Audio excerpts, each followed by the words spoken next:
తిరుమల తిరుపతి దేవస్థానం ప్రపంచవ్యాప్తంగా అధిక మొత్తంలో జనం వచ్చేది, భక్తులు వచ్చేది, అధిక మొత్తంలో ఆదాయం వచ్చేది. చేత కాకపోతే వదిలేయాలి, కానీ ఇలాగా భక్తుల్ని ఇబ్బంది పెట్టడం చాలా తప్పది.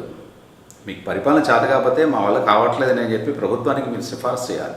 ఒక ఈవో సరిపోడండి, ఒక చైర్మన్ సరిపోడండి, కనీసం 2-3 వైస్ చైర్మన్లు ఉండాలి, బోర్డు మెంబర్లు ఇంతమంది ఉండాలి, ప్రతి నెల ఎన్నిసార్లు కలవాలి, ప్రతిరోజు సమీక్షించాలి. ఇవాళ రద్దీ ఎంత ఉంది, ఎంతమంది ఏం బాధపడ్డారు, కళ్యాణ కట్టల దగ్గర కానీ, లడ్డూల దగ్గర కానీ, ఇంకో దగ్గర కానీ, ఒక చోట ఒక సిఆర్ఓలో తీసుకుని ఆ గదికి వెళ్ళి అతను 12 గంటలు పడుతుందో 15 గంటలు పడుతుందో అంతసేపు ఆ గది తన కింద ఉంచుకుని, వీళ్ళు ఇప్పుడు కొత్త సిస్టమ్ ఏంటంటే మీరు ఏదైతే అకౌంట్ నుంచి పే చేస్తారో ఆ అకౌంట్లో వేస్తారు.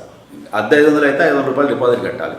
పేదవాడు అక్కడ ఇక్కడ డబ్బులు పోగు చేసుకుని ఒక్కొక్కసారి అది సెంటిమెంట్గా కూడా తర్వాత లేదా నిజంగా కూడా చాలామంది భిక్షాటం చేసి వెళ్తుంటారు. సో నిజంగా డబ్బు లేనివాడు 500 రూపాయలు గదికి కట్టి 500 రూపాయలు డిపాజిట్ 2వ రోజు 3వ రోజు వస్తుందంటే ఏం అసలు, అంటే ఆ ఆలోచన రహితం అనే దానికి కూడా ఒక అర్థం ఉండాలి. అక్కడ పనిచేసేదంతా చాలా హైలీ క్వాలిఫైడ్ వాళ్ళు, సమాజంలో ఎంతో పేరు ప్రఖ్యాతులు ఉన్నటువంటి వాళ్ళు, పెద్ద పెద్ద పదవుల్లో చూసినటువంటి వాళ్ళు, పెద్ద పెద్ద పదవుల్లో ఉన్నటువంటి వాళ్ళు చూసినటువంటి వాళ్ళు ఆలోచిస్తేనే కదా ఎప్పుడు సీఎం వస్తాడు, ఎప్పుడు మన సేవలు వాళ్ళని తరింపజేసి ఆ సేవలో మనం ధరించి తద్వారా మళ్ళీ కొత్త పదవులు లేదా కొత్త కాంట్రాక్ట్లు ఏవో తెచ్చుకోవడం, ఇంతే 24 గంటలు ఇదే కదా. కళ్యాణోత్సవంలో నేను చూసినటువంటి అతి జుగుప్సాకరమైనటువంటి విషయం ఏంటంటే, కళ్యాణం ప్రారంభం అవడానికి 2 గంటల ముందు నుంచే జనాల్ని ఆ క్యూ లైన్లో పెడతారు. కళ్యాణం 12 గంటలకు స్టార్ట్ అయితే 10 గంటలకు స్టార్ట్ అవుతుంది. Reporting time 9 o'clock. 9 గంటలకి మనం వెళ్ళటం ప్రారంభిస్తే వైకుంఠం క్యూ కాంప్లెక్స్ నుంచి లోపలి కంపార్ట్మెంట్లోకి వెళ్ళేటప్పటికి దాదాపు గంట సేపు పడుతుంది. మళ్ళీ అక్కడ పావు గంట అరగంట కూర్చోబెడతారు. అక్కడి నుంచి కళ్యాణం జరిగేటువంటి ఆ ప్రాంతానికి తీసుకెళ్తారు.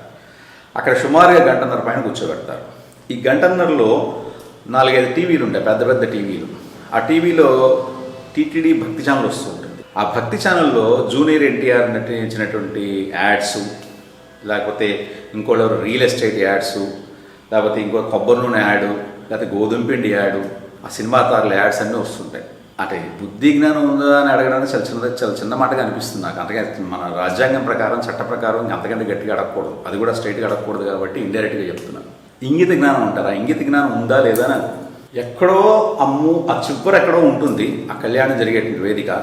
దాదాపు 1/2 కిలోమీటర్ దూరం వరకు జనాలను కూర్చోబెడతారు. ఒక గ్యాలరీ లాగా ఏర్పాటు చేస్తే ప్రతి ఒక్కళ్ళు కూడా స్వామికి అక్కడ ఏం జరుగుతుంది, కళ్యాణం ఎలా జరుగుతుంది, కన్నుల పండుగగా చూసుకునే అవకాశం ఉంటుంది.